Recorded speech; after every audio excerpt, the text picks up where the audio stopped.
തുടരും തൂക്കി ലോക. നമുക്കറിയാം, ഗംഭീര സിനിമയായിരുന്നു. ഈ വർഷം തന്നെ ഇറങ്ങിയ മെയിൽ ഇറങ്ങിയ തുടരും.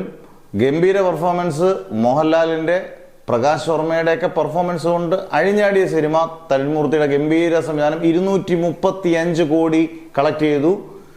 ഈ സിനിമയാണ് നമ്മുടെ ലോക, ആദ്യത്തെ മലയാളത്തിലെ ആദ്യത്തെ യൂണിവേഴ്സ്. കല്യാണി പ്രിയദർശനാണ് ലീഡ് റോൾ എന്നുള്ളതാണ് എൻ്റെ ഏറ്റവും വലിയ പ്രത്യേകത.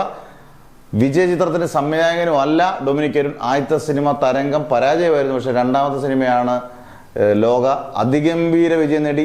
17 ദിവസം കൊണ്ട് 237, ഇന്നത്തെ കളക്ഷൻ അവസാനിക്കുമ്പോൾ ഏകദേശം 237 കോടി നേടിയാണ് തുടരനെ പിന്നിലാക്കി ലോക മുന്നിൽ വരുന്നത്.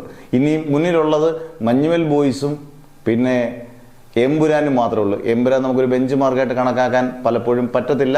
മോഹൻലാലിന്റെ ഹൃദയപൂർവ്വം പോസിറ്റീവ്, പ്രത്യേകിച്ച് മോഹൻലാലിന്റെ പടത്തിന് പോസിറ്റീവ് വന്നിട്ട് പോലും ലോക പോലൊരു കല്യാണി പ്രിയദർശന്റെ പടം ഇത്രയും ഗംഭീര റെക്കോർഡ് ഇടുന്നത് കൈയടിക്കേണ്ട വിജയം തന്നെയാണ്. അതുപോലെ തന്നെ തിയേറ്റർ ലഭ്യത കുറവും ഉണ്ടായിട്ട് പോലും ഈ വിജയക്കുതിപ്പിനെ തടയാൻ ആർക്കും സാധിക്കുന്നില്ല എന്നുള്ളതാണ്. അന്നേരം ഗംഭീര സിനിമകൾ വന്നു കഴിഞ്ഞാൽ ഒന്നിനെയും തടയാൻ പറ്റുന്നില്ല. അതിന്റെ ഏറ്റവും വലിയ ഉദാഹരണമാണ് ലോക.